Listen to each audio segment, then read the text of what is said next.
Isaías capítulo 40 y vamos a leer del versículo 26 al 31. Dice así la palabra de Dios: levantad en alto vuestros ojos y mirad quién creó estas cosas. Él saca y cuenta su ejército, a todas llama por su nombre, ninguna faltará. Tal es la grandeza de su fuerza y el poder de su dominio.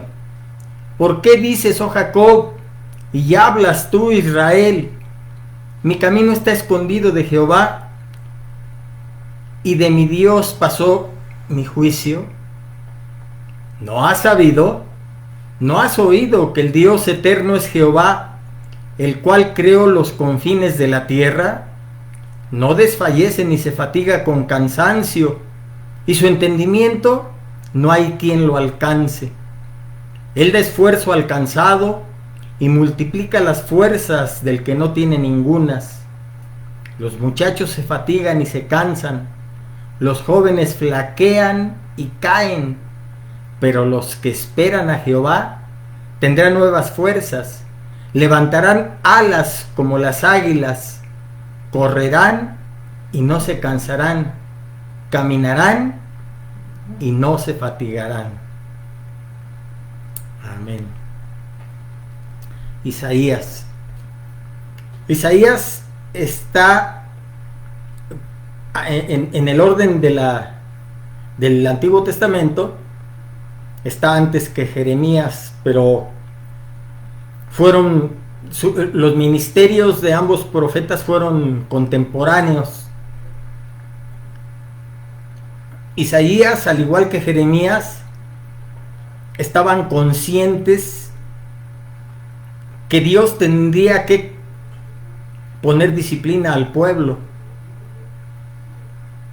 Esa era la labor de los profetas. Un sacerdote era el intermediario entre el pueblo y Dios. Un sacerdote hablaba a Dios de parte del pueblo. Un profeta hablaba al pueblo de parte de Dios. Ambos profetas fueron muy comprometidos con su ministerio profético, y lo cumplieron a cabalidad.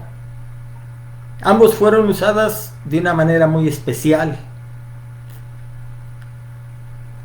A Isaías se le llama en el Antiguo Testamento el evangelista del Antiguo Testamento, porque buena parte del contenido de su libro, desde el capítulo 9, que habla del nacimiento del Mesías, y precisamente a partir del capítulo 40 en adelante, tiene muchos pasajes mesiánicos.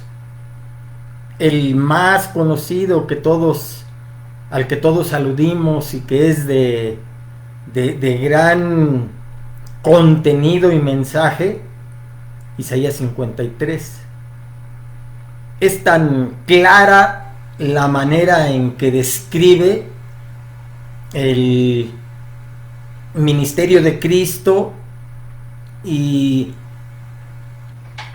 el propósito que tenía como Mesías, y describe ahí su pasión, su muerte, y muerte por crucifixión, con todos los detalles y con un sinnúmero de mensajes implícitos en ese solo capítulo. Aunque con todos los judíos, creo que para no aceptar lo obvio y lo dramáticamente presentado ahí, y que innegablemente que les está hablando del Mesías, pero ellos no lo pueden aceptar, primero porque no pueden entender cómo el Mesías podía morir y sobre todo de esa forma. Entonces ellos ponen un sinnúmero de cuestionamientos para no aceptar ese pasaje y aceptar que habla del Mesías. Pero bueno, a Isaías entonces le tocó presentar a Cristo, y al igual que Jeremías, a Isaías le tocó también la tarea, el ministerio, el trabajo de reconvenir a su pueblo, aunque él sabía que iban a ser llevados esclavos. Ya se mencionaba a Babilonia como el ejecutor de esa disciplina. Sin embargo, si ustedes ven, a pesar del mensaje duro o de la disciplina establecida por Dios para quien se aleja de sus mandamientos, de sus principios, y volvemos a mencionarlo, siempre en amor y siempre con un propósito terapéutico para bien de su pueblo. Lo mismo hace Dios con cada uno de nosotros, que lo abandonamos, que cambiamos a Dios en nuestra prioridad, o lo peor de todo, que lo sustituimos por otro, espero que no por otros dioses, pero sí por otras cosas que pudieran convertirse también en ídolos o en idolatría. Y en este caso Isaías también, al igual que Jeremías, estaba consciente de que Dios iba a actuar. El contexto histórico, ahí estaba presente Babilonia como el ejecutor de la disciplina que Dios iba a establecer en su pueblo, y Isaías estaba consciente de todo eso. Pero igual que tenemos que entender, aunque es difícil de comprender, cómo estos profetas se vuelven representantes de Dios, pero digamos que su persona manifiesta el amor y el cuidado que Dios sigue teniendo por su pueblo, por sus hijos, por cada uno de nosotros. Cuando nos alejamos, lo que hace Dios es hacernos ver que fuera de su cobertura estamos expuestos al príncipe de este mundo. Porque cuando nosotros decidimos olvidarnos de Dios o sustituirlo por algo que lo sustituye, por algo que ocupa su prioridad principal, nosotros mismos nos estamos saliendo de su cobertura. Y fuera de su cobertura estamos expuestos al príncipe de este mundo. Israel también manejaban ese concepto. Cuando se salían del territorio de Israel, ellos estaban conscientes quién obraba en ese territorio, quién era el que estaba en presencia en ese lugar. Sabían que era el Dios de Israel y que ese Dios estaba, su presencia, su poder en ese territorio. Cuando salían fuera de ese territorio estaban expuestos a los dioses que adoraban en otros lugares y fuera del territorio de Israel. Por tanto, se exponían a salir de la cobertura de Dios y a estar a expensas de otros dioses. Claro que este es un concepto que ellos manejaban, pero sabemos que Dios está en todas partes y es omnipotente. Pero digamos lo que en el sentido terreno y humano se siguen manejando también esos principios. Dentro de las jerarquías espirituales, dentro de esos ángeles caídos que tienen una jerarquía paralela a los ángeles que están con Dios. La Biblia habla de principados y potestades, espíritus familiares, espíritus territoriales, demonios religiosos, etc. El ámbito demoníaco es muy similar a los humanos. Los humanos, hay una gran variedad de lo que somos como seres humanos. Y hay personalidades para todo tipo, similar al ámbito demoníaco. Así como en los hombres hay gente que está sin educación y gente muy educada, gente con mucho conocimiento cultural, gente que no tiene ningún conocimiento cultural, gente que tiene una educación refinada y gente que no tiene nada de educación, gente que tiene conocimientos profundos religiosos y gente que es muy ignorante. Y así puedo seguir abriendo el abanico de todas las particularidades que tiene el ser humano. En el ámbito demoníaco también hay demonios con ese tipo de cualidades. Hay demonios que son sumamente educados, demonios que son sumamente cultos, demonios que no tienen educación, que son ignorantes en muchas cosas, que son egoístas, que son... En fin, podemos abrir todo ese abanico, pero lo que quiero dar a entender es que hay esa misma similitud en los demonios. Y creían en el Antiguo Testamento que fuera del territorio de Israel entonces se exponían a los ídolos que adoraban en esos lugares, y ellos sabían que detrás de los ídolos estaban los demonios, o sea que estaban expuestos a la influencia de los demonios, a la influencia demoníaca. Les digo que sigue prevaleciendo lo mismo. Hoy en la actualidad hay demonios que se apropian de territorios y que establecen una influencia en ese territorio. Y en cada país, hablemos de nuestra Latinoamérica, que lamentablemente heredamos la idolatría que nos trajeron los conquistadores españoles. Y podemos ver, por ejemplo, las potestades que están sobre nuestra nación, la guadalupana principalmente, y todas las vírgenes que hay en cada lugar, y los santos, y no solo en ese ámbito entre comillas religioso. Quien se abre a la idolatría va a adorar a cualquier cosa. Existen en nuestro ámbito extremos tan insensatos, porque me refiero que no hay razón para poder comprender cómo podemos adorar a la representación de la muerte. Y existen fechas establecidas. Cada 1 de mes adoran a la Santa Muerte. Bueno, a lo mejor algunos me van a regañar porque dirían no es la Santa, es la Santísima Muerte. La Niña Blanca le llaman.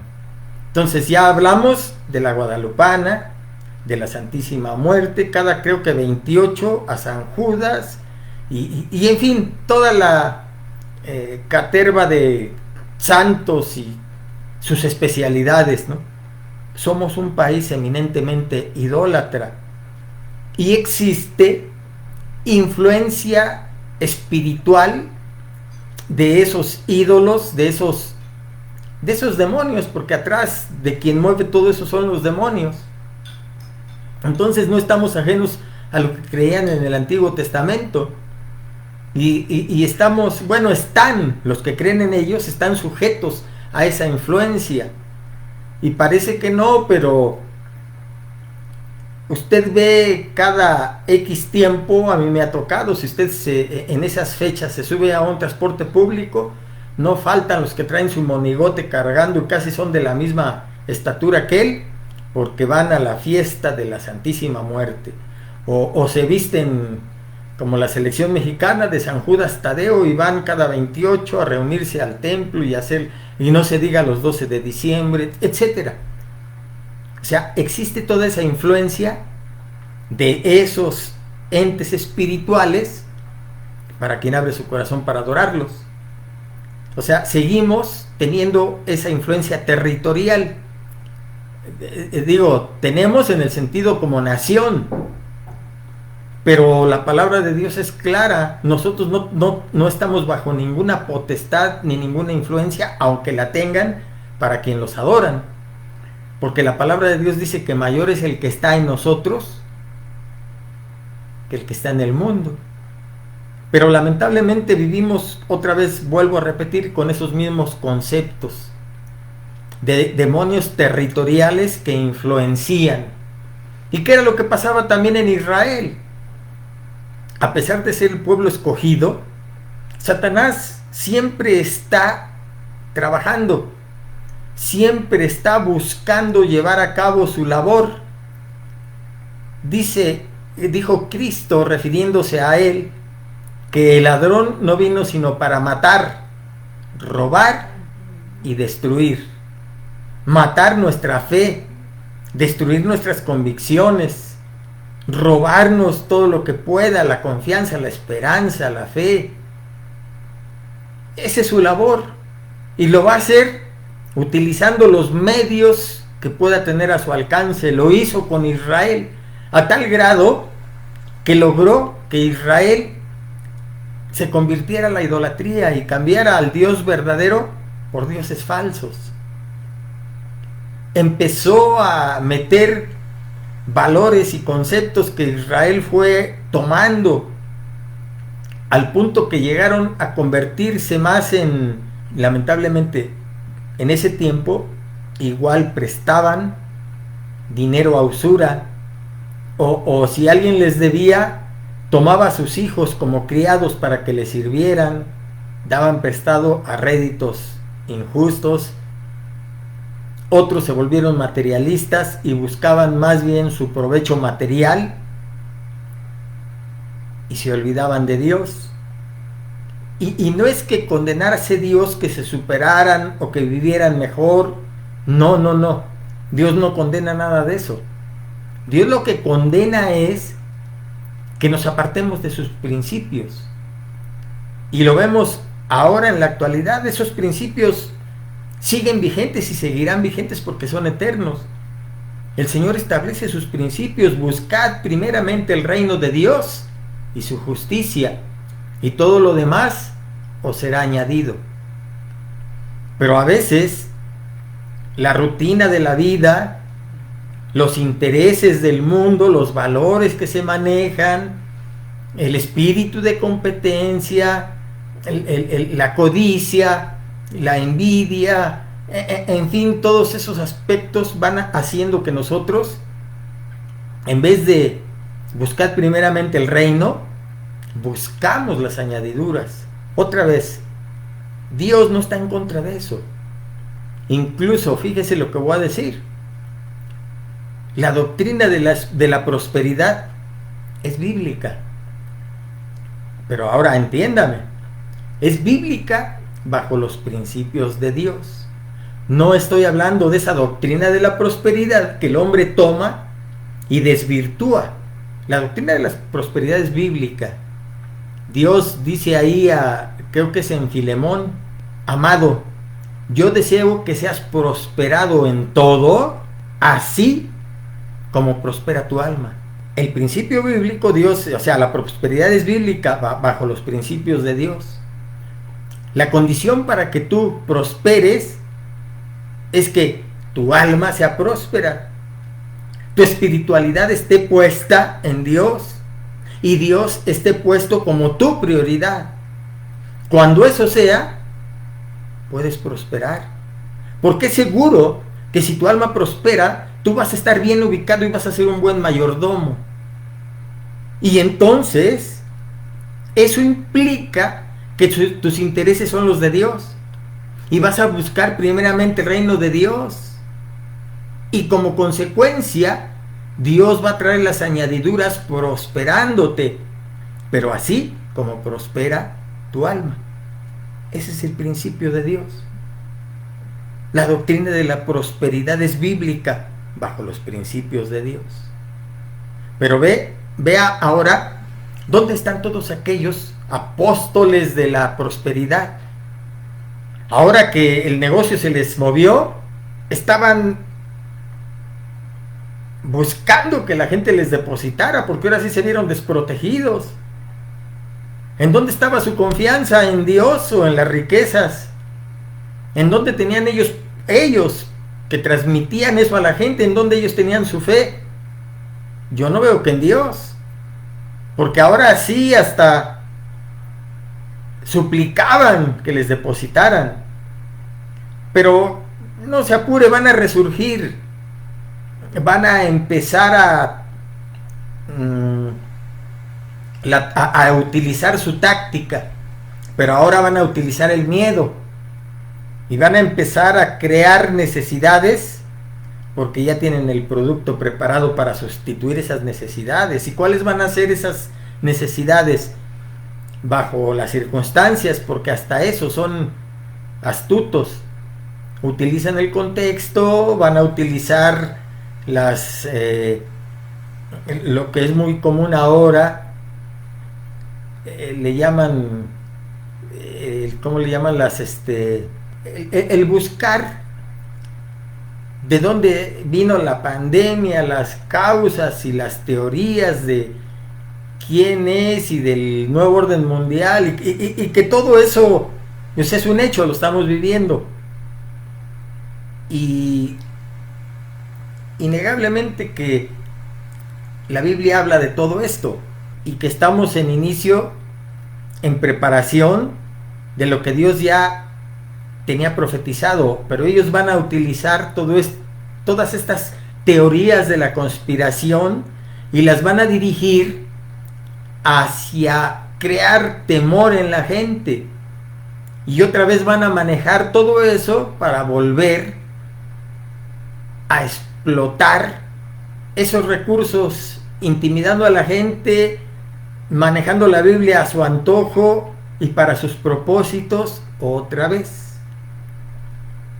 Y no dudo que haya detrás toda una conspiración y todo un nuevo orden mundial y ciertas familias, incluso judías, banqueros, todo lo que ya de alguna manera se sabía desde antes, y que Bill Gates y que las vacunas y que todo eso puede ser cierto, pero al final, ¿en quién tenemos nosotros puestos nuestros ojos? Lo que leíamos, dice la palabra en el versículo 26, levantad en alto vuestros ojos y mirad, ¿quién creó estas cosas? Él saca y cuenta su ejército, a todas llama por sus nombres, ninguna faltará, tal es la grandeza de su fuerza y el poder de su dominio. Isaías, al igual que Jeremías, va a advertir a su pueblo. Pero si usted ve, Isaías está hablando ya no del castigo que era inminente, sino está resaltando que a pesar de la falla de Israel, a pesar de que no quieren entender, está trayéndoles palabras de esperanza. Les está diciendo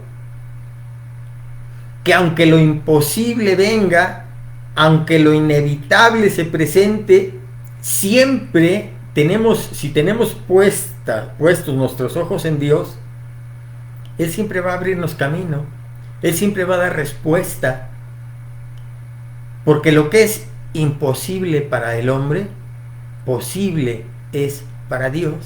Y lo que está haciendo Isaías es despertando la fe, la esperanza, dando aliento, estimulando para que abran los ojos de su entendimiento y puedan comprender quién es Dios, y que a pesar de la disciplina y el castigo que es merecido y es necesario, si ellos buscan a Dios y cambian su esquema de pensamiento, su, su, su, si dirigen su espiritualidad hacia la persona de Dios y quién es Dios y que de quién se han olvidado y por quién lo han cambiado y los hace regresar y reflexionar para que despierten, esa era su labor. Levantad en alto vuestros ojos y mirad quién creó estas cosas. Levantad en alto vuestros ojos. Lo más probable es que tal vez estaban ya cabizbajos, sin esperanza, tal vez conscientes de a qué extremos habían llegado y que era inevitable el trato de Dios con ellos. Pero Isaías les dice, levanten sus ojos y miren quién creó estas cosas. Él saca y cuenta su ejército, a todas llama por su nombre, ninguna faltará. ¿Quién es su ejército? Si les está diciendo, levantad vuestros ojos, cuando los levantamos, ¿hacia dónde vamos a mirar? Hacia el cielo. Y en una noche, ¿qué es lo que vamos a ver en el cielo? Las estrellas, a todas. Él cuenta su ejército y a todas las llama por su nombre. O sea, despierten. Dejen ya de tener lástima de ustedes mismos. De alguna manera lo que viene es porque deben estar conscientes que fue por su voluntad que así lo quisieron. Y todo pecado trae consecuencias. Nadie va a poder hacer a un lado esas consecuencias. Pero levanten los ojos. Entiendan y reflexionen quién es su Dios.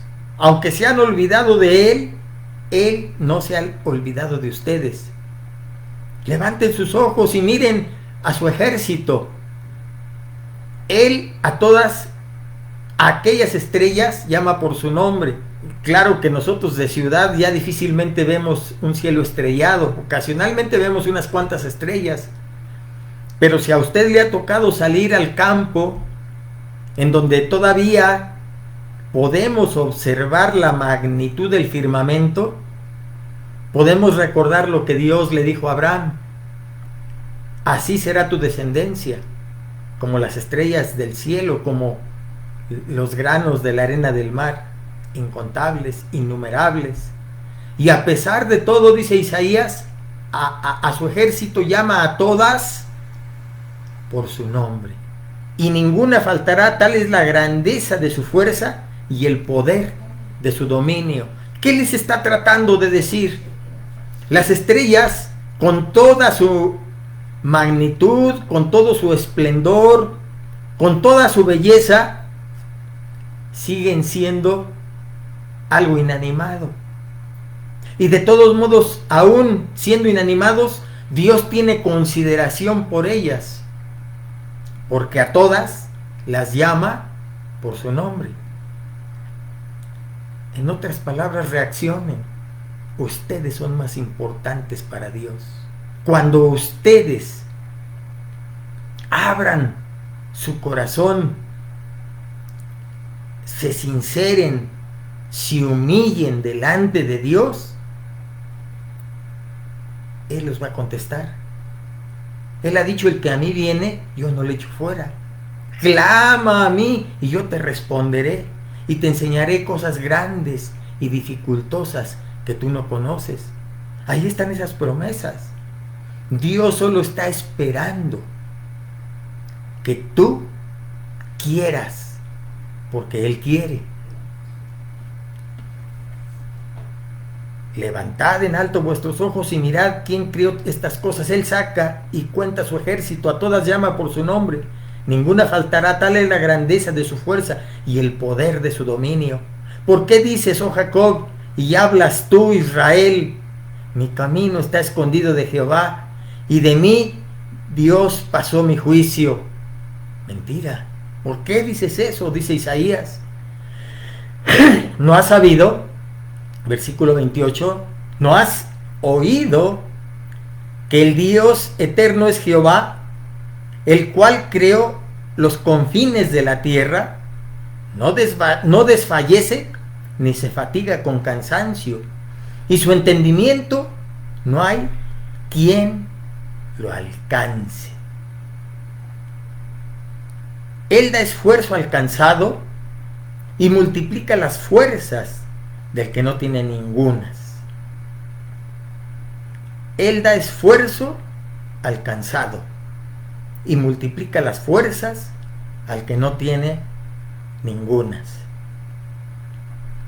Pareciese decir lo mismo, hablando de fuerzas, esfuerzo, pero son dos palabras diferentes.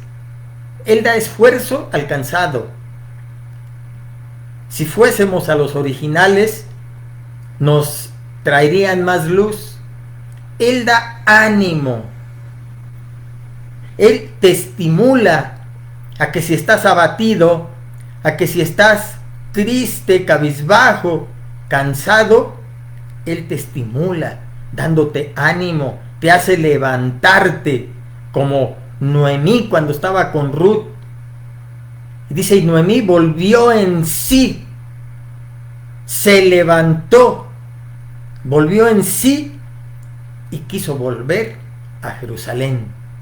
Pero fue el Espíritu de Dios el que la levantó, el que la hizo volver en sí y desear volver a su pueblo, levantarse e ir a su pueblo, tener ánimo para emprender algo que podía haber sido vergonzoso, que podía haber sido contrastante, porque iba a ser señalada, porque iba a recibir críticas, porque se había ido de su pueblo y a dónde se había ido. Y tal vez muchos decían, por eso le pasó lo que le pasó.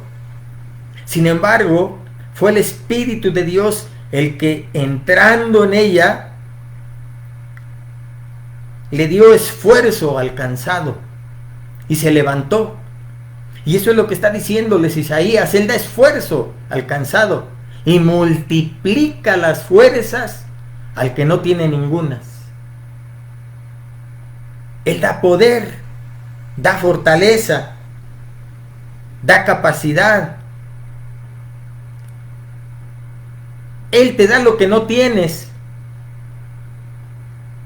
Difícilmente a veces puedes tener ánimo, difícilmente puedes tener fe, difícilmente, porque ves la imposibilidad delante de ti. Puede ser que humanamente hablando así sea, pero espiritualmente tiene que darte lo que tú no tienes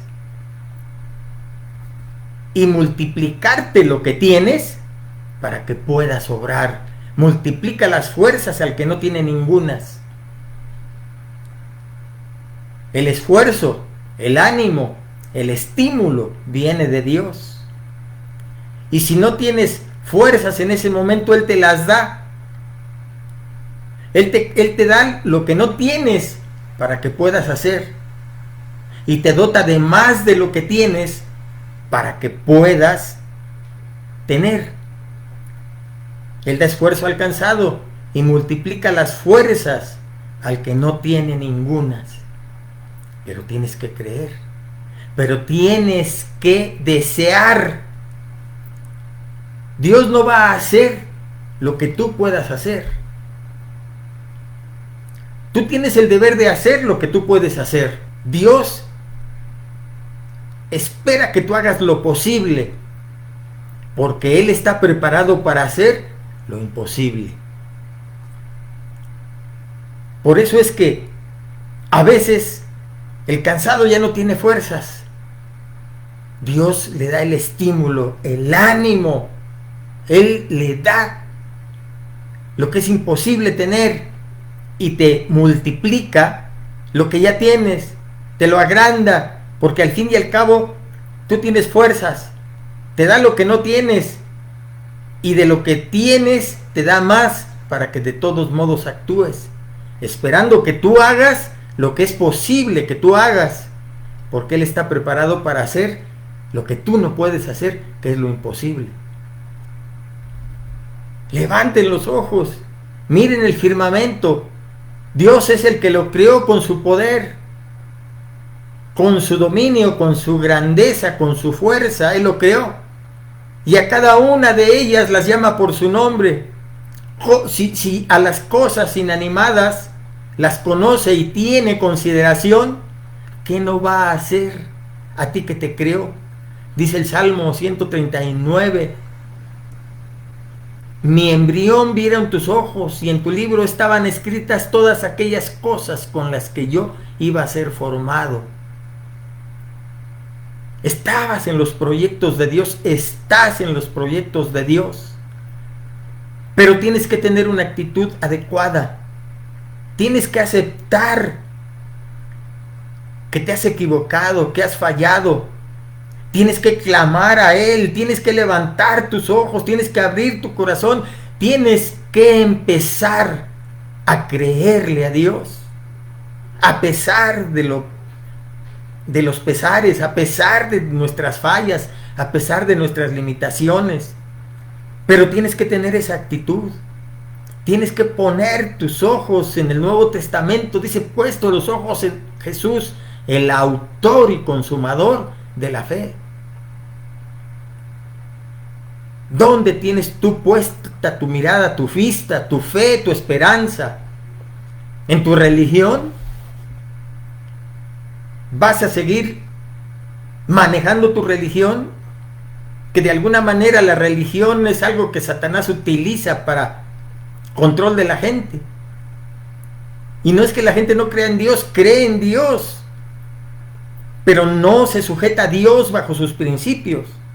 Y la religión sirve para eso, cumplir y acudir a Dios cuando lo necesitamos, mientras hacerlo a un lado y actuar sin tomarle parecer, a hacer lo que a mí me parece, al fin que al rato cumplo y vuelvo a ser el mismo, y al final me voy a ir al infierno. Para eso sirve la religión.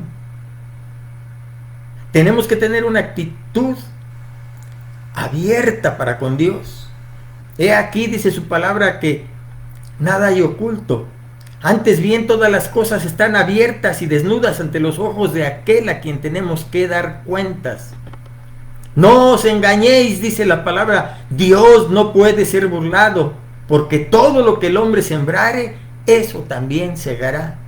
No podemos estar fuera de esos principios. Dios es soberano, Dios es el creador. Entendamos o no, lo creamos o no, Dios tiene perfecto control de todo lo que Él creó.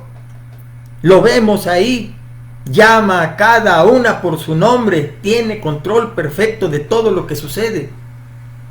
Y así como tiene consideración de tu vida, porque a ti te creó y estás en sus proyectos, no se va a desatender de ti, para bien o para mal. Él tiene perfecto control de todo. Tal es la grandeza de su fuerza y el poder de su dominio. No desfallece ni se fatiga con cansancio, y su entendimiento no hay quien lo alcance. No vamos a entender lo que Él hace, pero Él tiene perfecto control de lo que está sucediendo en este mundo. Él ya lo tenía profetizado. Estamos al inicio de que se cumplan esas profecías. Toda su palabra está llena y se han cumplido a través de la historia de la humanidad. Todo lo que ahí ha sido profetizado, todo lo que ahí está escrito se va a cumplir. Los cielos y la tierra pasarán, pero mi palabra no pasará. Es un hecho. Así como Isaías les predicaba antes de ser disciplinados y llevados a cautiverio, para que voltearan sus ojos a Dios y pusieran su esperanza y pusieran su fe y se humillaran y reconocieran el estatus en el que estaban y otra vez abrieran su corazón para que Dios actuara. Lo mismo va a ser hoy. Es lo mismo que está haciendo Dios. Ahora tal vez no nos ha mandado profetas, porque al fin y al cabo su palabra es profecía, ¿no? Y se lee y se predica. Pero hoy no nos mandó un profeta específico. Hoy permitió que un microorganismo llamado virus creara todo este caos en el que estamos, para abrirnos los ojos, para sacudirnos Y a pesar de que esto que está sucediendo va a traer lamentablemente muchas muertes, la ausencia de muchas personas, Dios quiere que todo esto sirva para que reaccionemos, para que preparemos nuestra vida, abramos nuestro corazón, que verdaderamente lo busquemos. Busquemos una relación personal con Él y experimentemos que Dios es real. Y que no nos volvamos a meter bajo la sombra de una religión que no da respuestas. Yo espero en Dios que mucha gente reaccione y tenga la intención de buscar al verdadero Dios y establecer una relación personal con ese Dios verdadero. Y que no suceda como muchas otras ocasiones, y no dudo que así va a ser, pero los primeros días, las primeras semanas, incluso dura a veces un mes, 2, pero después busca la gente a Dios y las iglesias van a estar llenas, pero después de esos 3 meses se vuelven a olvidar de Dios y vuelven a sus actividades y a los valores que el mundo les impone y a las atracciones que el mundo les presenta. Ojalá que no suceda. Ojalá que nosotros como iglesia sepamos aprovechar a todos aquellos que vienen a buscar a Dios y podamos dirigirlos, podamos encaminarlos, podamos guiarlos para que establezcan esa relación con Dios y sea esa relación con Dios, su experiencia personal con ese Dios, los que los mantenga y empiece Dios a trabajar en ellos para ir formando el carácter de su Hijo dentro de ellos y que ellos lo acepten y experimenten su presencia y que ya no, como dicen en el mundo, que ya no les digan, que ya no les cuenten, porque ya no va a haber necesidad, porque ellos mismos han experimentado de manera personal esa relación con el Dios verdadero. Él da esfuerzo al cansado y multiplica las fuerzas al que no tiene ningunas. Los muchachos se fatigan y se cansan, los jóvenes flaquean y caen, pero los que esperan a Jehová tendrán nuevas fuerzas. Levantarán alas como las águilas, correrán y no se cansarán, caminarán y no se fatigarán. No es cuestión de edad. Los muchachos se fatigan, los jóvenes flaquean y caen. Es que no es cuestión de fortaleza, no es cuestión de juventud, no es cuestión de capacidad, ni física, ni intelectual, ni emocional. Es cuestión de en quién ponemos nuestra esperanza.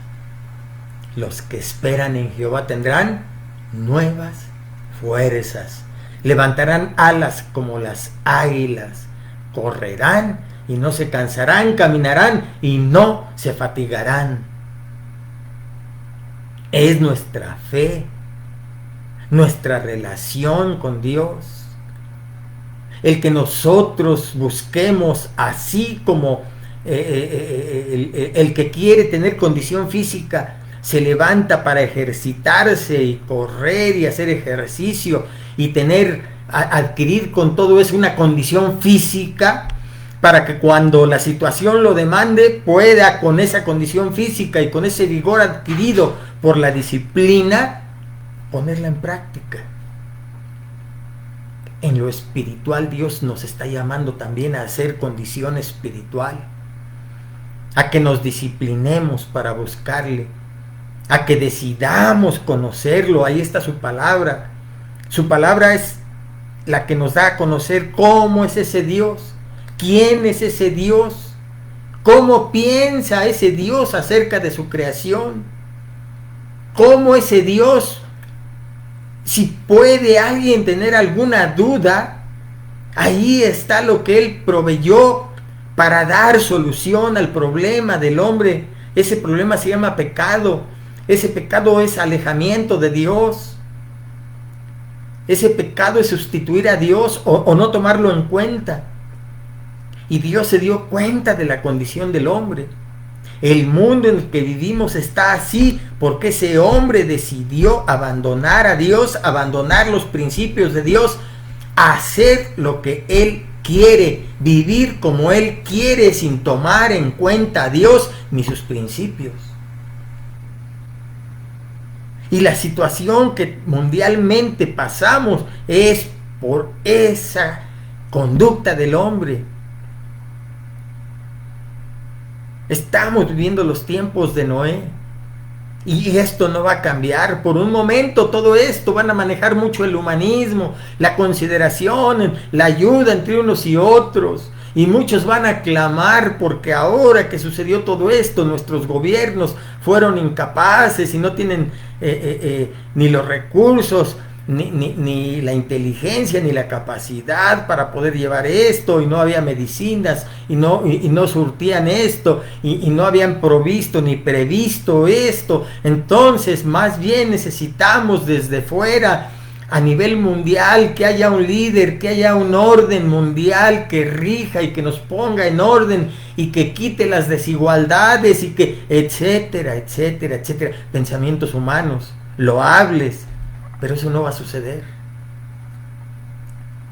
El humanismo también va a darnos falsas esperanzas. Entendamos, esto no hay solución.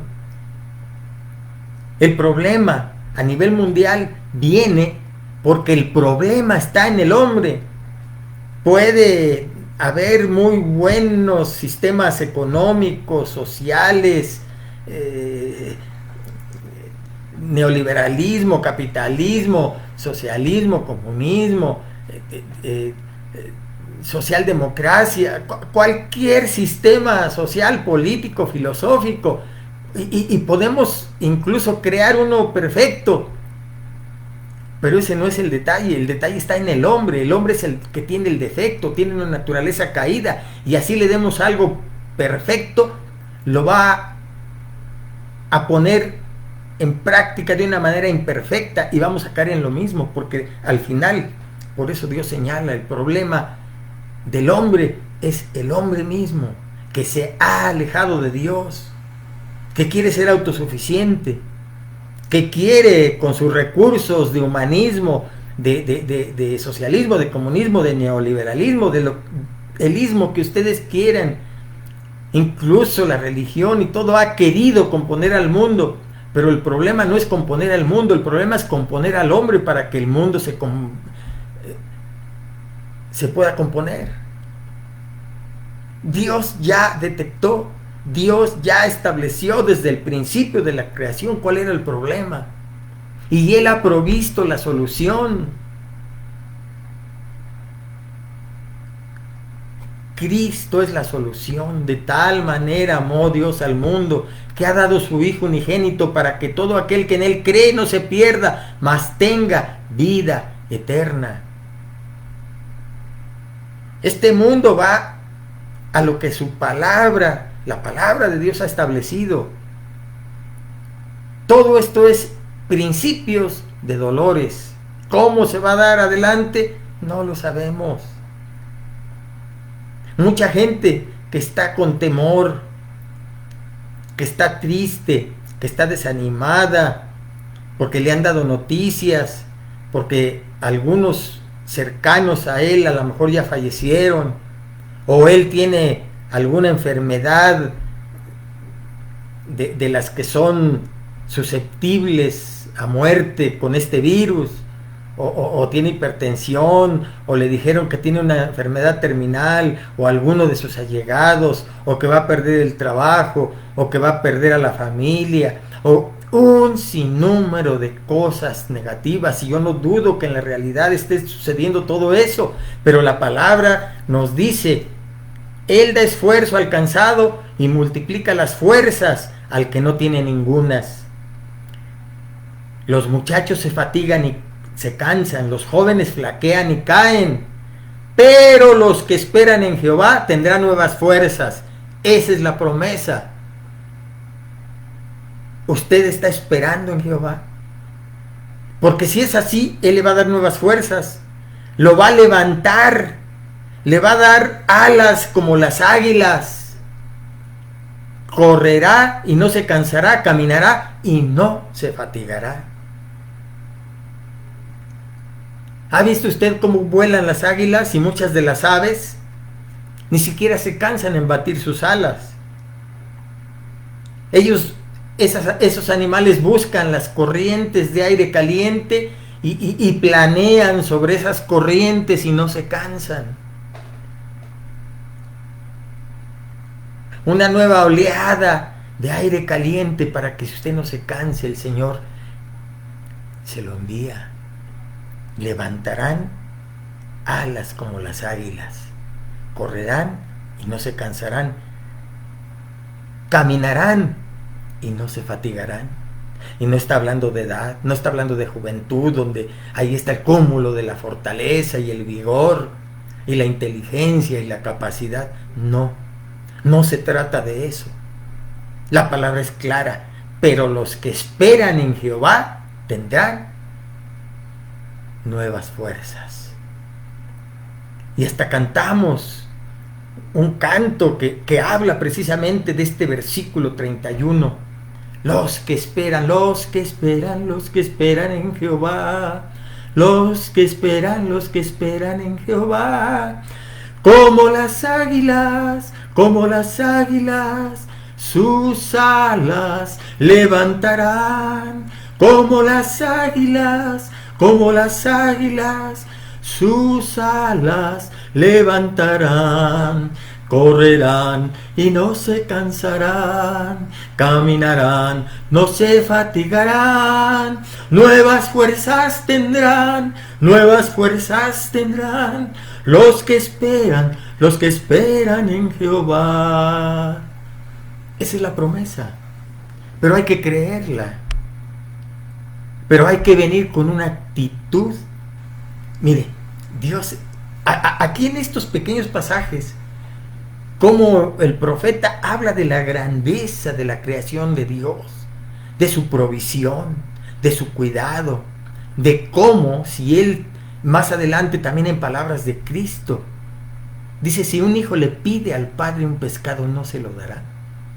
Cuanto más a vosotros, yo les daré lo que me pidieren. Es algo parecido. El tener una actitud adecuada, el venir. Dios es tan hermoso que si usted cumple las condiciones, fíjese lo que voy a decir, obliga a Dios a que le haga caso. Porque Dios se amarra, Dios es un Dios de pactos, que cumple su palabra, que cumple sus promesas. Y Él dice que al que se humillare, Él lo va a atender. Y al orgulloso, lo va a mirar de lejos. Él atiende al humilde y mira de lejos al altivo. Si usted se humilla, Dios está obligado a atenderlo, porque Él lo dice en su palabra, y Él no falla en su palabra. Los cielos y la tierra pasarán, pero su palabra no pasará. Jehová dice, atiende al humilde, mira de lejos al altivo, atiende al humilde. Si usted se humilla, si usted reconoce su situación, si usted doblega su ser a Dios y se reconoce como alguien que tiene necesidad, que reconoce sus fallas, que reconoce su situación y clama a Dios, Él lo atiende. Él lo atiende. Y va entonces a establecer una relación con Dios. Y usted va a aprender a esperar en Dios, a poner su esperanza, su fe, que de alguna manera la esperanza es una fe a largo plazo, digámoslo así, con todo lo que conlleva, porque también la esperanza trae consigo desarrollar en usted, en mí, la paciencia, para irnos perfeccionando. El versículo 28 dice, y su entendimiento no hay quien lo alcance. Nosotros no vamos a entender el obrar de Dios, ni nos pide a veces a través De su palabra entendemos el proceder de Dios, pero a veces no lo entendemos. El Señor mismo establece: mis caminos no son vuestros caminos y mi manera de proceder no es la misma de ustedes. Muchas veces Dios actúa de una manera ilógica, totalmente contraria al entendimiento humano. Y sin embargo, Él nos hace ver su grandeza. Y muchas veces no nos contesta conforme a lo que le pedimos, porque Él sabe perfectamente lo que necesitamos. A veces sí nos da como lo pedimos. O sea, lo que quiero dar a entender es el abanico de múltiples opciones de lo que es Dios. Simplemente a veces Él actúa como Él sabe que debe de actuar. Hay un pasaje en la Escritura acerca de Lázaro. Dice su palabra que eran muy amigos. Jesús lo estimaba mucho. Siempre que iba a esa región, pasaba, para ir a Jerusalén tenía que pasar por Betania, que era la aldea donde Lázaro y sus hermanas vivían. Y se querían tanto que Jesús llegaba a esa casa siempre antes de llegar a Jerusalén, porque ahí lo atendían, porque ahí le daban de comer, de cenar y le brindaban amistad. De las dos ocasiones que habla de que Jesús lloró, una fue por Lázaro. Pero cuando Lázaro enfermó, una de sus hermanas fue a avisarle, o mandó a avisarle a Jesús que estaba Lázaro, su amigo, enfermo. Si era su amigo y Jesús lo estimaba, lo quería, ellas deseaban que Él fuera para curarlo, para sanarlo. Y esperaban que Jesús dejara todo. Cristo había dicho: no hay mejor amigo que el que da su vida por el amigo. Y ellas esperaban que Él dejara todo y viniera. Y al parecer era una enfermedad grave, porque pasados los días, y no estamos hablando de mucho tiempo, estamos hablando de 2 días, 3 días, y Jesús alargaba su ministerio y no venía, a tal grado que Lázaro murió. ¿Cómo estarían sus hermanas? A tal grado que pasados esos días Jesús fue, y no da más detalles la Escritura, pero las hermanas, vamos a decir, con un dejo de reclamo, con un dejo de sentimiento, se había muerto su hermano, se había muerto el amigo de Jesús. ¿Por qué no viniste, Señor? Una de ellas con un reclamo, de tristeza, de dolor. Y es cuando yo creo que, viendo también los sentimientos de las hermanas, habían perdido ahí no dice, iba a decir su único hermano, tal vez no lo aclara, pero pareciese ser que eran nada más 3 hermanas, 2 hermanas y Lázaro. Y el único hermano, había muerto. Y ese dolor se lo transmitieron a Jesús. Ese dolor, ese reclamo, ese sentimiento profundo de pérdida y de reclamo, porque siendo Él la vida y habiendo sanado, resucitado a tanta gente, ¿por qué no vino por su amigo? Muchas veces estamos en esa misma situación que las hermanas de Lázaro. No comprendemos, no lo decimos, pero en el fondo de nosotros hay un ¿por qué, Señor? Tú pudiste haber venido, tenías el poder para sanarlo, queríamos, estábamos seguros, tú te conocemos, tú lo podías curar. Queríamos su sanidad, queríamos su curación, y tú lo podías haber hecho. No te costaba nada haber dejado unos minutos tu ministerio en donde estabas, lo que estabas haciendo, y venir para darle bendición a tu amigo. Era tu amigo, no era cualquiera. Era alguien todavía más cercano a ti. ¿Por qué? Y no lo comprendía. Y tal vez dice que él pidió que fuese llevado a donde lo habían sepultado. Y con lágrimas las hermanas le dijeron: Señor, hiede hace 4 días.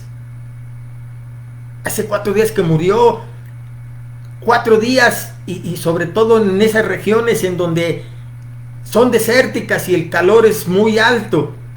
Es innegable que el proceso de descomposición es mucho más rápido. Por eso, en otras palabras, Señor, ya se pudrió por dentro, por fuera, ya los órganos ya están descompuestos. El proceso natural, todos los organismos que tienen adentro ya están haciendo su labor de descomposición, ya apesta, ya huele, ya hiede, ya no hay solución. Queríamos una curación. ¿Por qué no lo hiciste? Y dice la palabra que es de las 2 ocasiones, una es estas, en que dice que Jesús lloró. Y uno mismo también se pregunta por qué. Dios actúa muchas veces así y no nos va a dar respuesta. Si Él quiere, la da, pero si no, Él es soberano para guardarse su respuesta y actuar como Él quiera en la situación que sea. Así sea muy específica, muy personal, muy particular nuestra, y que quisiéramos que Él actuara de determinada manera, porque no estamos diciendo que no tengamos fe. Las hermanas de Lázaro tenían fe, estaban clamando, le mandaron llamar, le mandaron decir, le fueron a dar la noticia. ¿Cuántas ocasiones nos sucede lo mismo? Y tal vez le preguntamos a Dios también por qué. Pero Dios sabía por qué. Ellas le estaban pidiendo una curación, pero Él había decidido darles una resurrección. Dice su misma palabra que muchas veces no entendemos, pero a veces Él da más allá de lo que pedimos y entendemos. ¿Cómo sería el sentimiento de esas hermanas después de que el Señor dijo con palabras: Lázaro, sal fuera? Y dice la palabra que se levantó. Todos sus órganos que estaban en descomposición fueron renovados. Porque al fin y al cabo esa es la resurrección. La muerte es la separación de la parte espiritual de la material. El polvo vuelve a la tierra de donde fue tomado y el espíritu vuelve a Dios, quien lo dio. Y Cristo Jesús, siendo Dios, solo dijo la palabra, y ese espíritu que se había ido con el Padre volvió al cuerpo de Lázaro, y todos esos órganos fueron renovados, y se levantó a la voz del Señor. Dios estaba dispuesto no solo a contestar su petición, sino a dar más allá de lo que podían comprender y esperar. Ellas pedían una curación y Él les dio una resurrección. Pero en ese ínter, ¿qué pasó por el corazón de ellas? ¿Qué pasó por el pensamiento de ellas? ¿Cómo fueron tocados sus sentimientos? ¿Qué cúmulo de sentimientos se agolparon dentro de ellas cuando tenían presentes ahí al amigo que no había venido? Al amigo que podía haber hecho caso, pero no lo hizo. Al Todopoderoso que habían visto hacer milagros, pero en esta ocasión no hizo caso. Y vino mucho después, cuando ya estaba todo concluido, cuando ya aparentemente no había solución.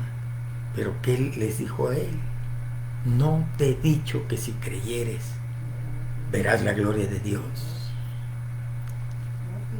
Los muchachos se fatigan y se cansan, los jóvenes flaquean y caen, pero los que esperan a Jehová tendrán nuevas fuerzas, levantarán alas como las águilas, correrán y no se cansarán, caminarán y no se fatigarán. ¿Qué viene adelante? No lo sabemos. ¿De qué nos vamos a armar? ¿De capacidad? ¿De fortaleza? De nada sirve todo lo que humanamente podamos hacer. La respuesta está en la palabra de Dios. Pero los que esperan a Jehová tendrán nuevas fuerzas. ¿Estamos dispuestos a esperar en Jehová? Con todo lo que esto involucre, con todas las aparentes contradicciones, con todo el cúmulo de sentimientos entrecruzados, de pensamientos, de maneras de ver las cosas, ¿estamos dispuestos a esperar en Jehová? Ahí está el ejemplo de Job.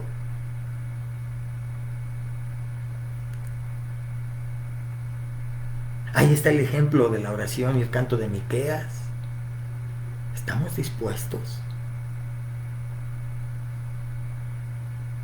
En lo personal, tenemos el deber de buscar de Dios de manera personal.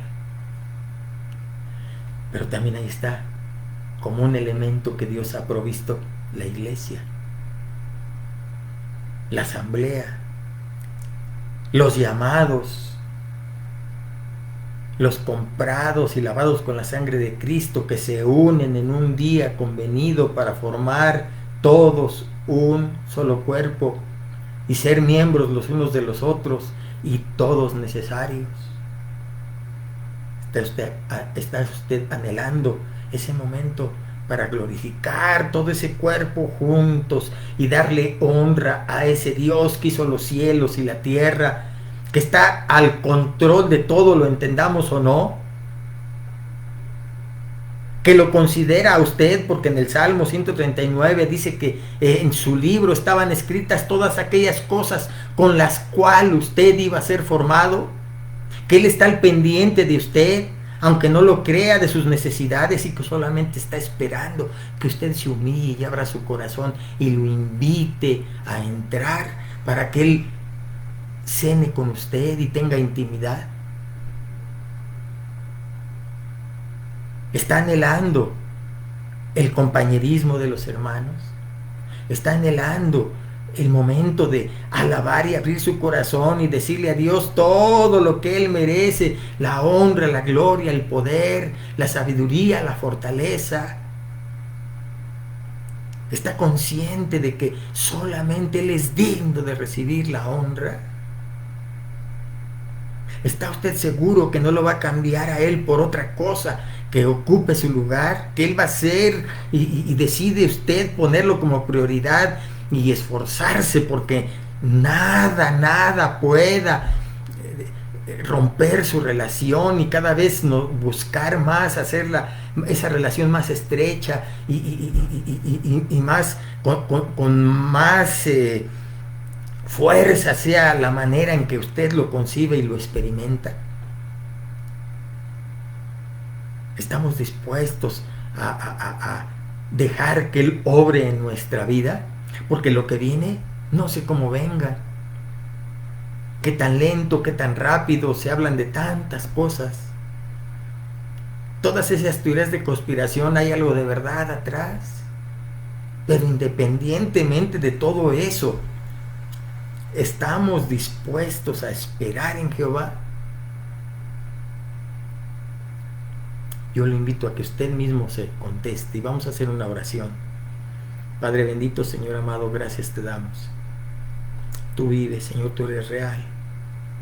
Tu palabra dice que tú conoces a todas esas estrellas y las llamas por su nombre. Y siendo seres inanimados, tienes control perfecto de ellas. ¿Qué no será de nosotros? Si tú nos creaste, Señor, si en tu libro estaban escritas todas las cosas como íbamos a ser formados, si tú tienes planes específicos para cada uno en lo particular, solamente estás esperando que nosotros, Señor, mantengamos y busquemos esa relación para que tú empieces a obrar en esos planes y propósitos que tienes, Señor. ¿Qué vamos a enfrentar más adelante? No lo sabemos, pero estamos decididos a esperar en ti, Señor, porque tu palabra lo dice: los que esperan en Jehová recibirán nuevas fuerzas, y eso es lo que tengamos, Señor. Que de ahora en adelante todo lo que enfrentemos, Padre bendito, lo tomemos en tus promesas. Tú dices en tu palabra, Señor, que pongamos todas nuestras necesidades a tus pies, porque tú tienes cuidado de nosotros. Y tú eres un Dios de pactos, que cumples tus promesas. Permite, Señor, que nosotros cumplamos lo que nos corresponde, porque tú estás dispuesto a obrar. Manifiéstate en todos los que escuchan, Señor, sobre todo los que te conocemos. Bendícenos, ayúdanos. Suple cada necesidad, Señor, de toda índole, material, espiritual, mental, sentimental, física, de toda índole, Padre. Aquellos que han perdido seres queridos, sé con ellos. A los que no han abierto su corazón para conocerte, Señor, te pedimos que sea tu Espíritu Santo el que los toque, el que los ilumine, que tú te reveles a ellos como lo hiciste con nosotros, Padre. Que aquellos, tal vez hay algunos que están escuchando, que puedan abrir su corazón para que tú puedas obrar en ellos y te manifiestes, y que ellos puedan experimentar de manera personal y propia, y experimentar y ver, Señor, que tú eres un Dios real. No eres una idea, no eres alguien difuso, eres un Dios con personalidad, y a través de tu palabra te conocemos y sabemos cómo eres. Aunque sea nuestro conocimiento limitado a nuestra capacidad humana, porque tú eres incomprensible, pero cercano a nosotros, aunque no te comprendamos, Señor.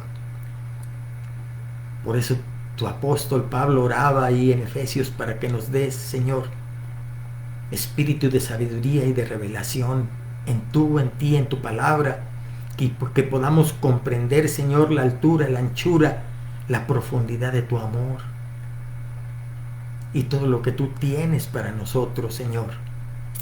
Permite que en esta noche decidamos esperar en ti, Padre Santo, para recibir de ti nuevas fuerzas. En el nombre de Cristo Jesús te lo pedimos, Señor. Amén. Amén. Bueno, hermanos, Dios les bendiga, y vamos a seguir fieles a nuestras predicaciones, que de alguna manera nos ayudarán a reflexionar, a meditar, a mantenernos sensibles a la palabra de Dios y a lo que Dios tiene para cada uno en lo particular. Dios les bendiga, hermanos.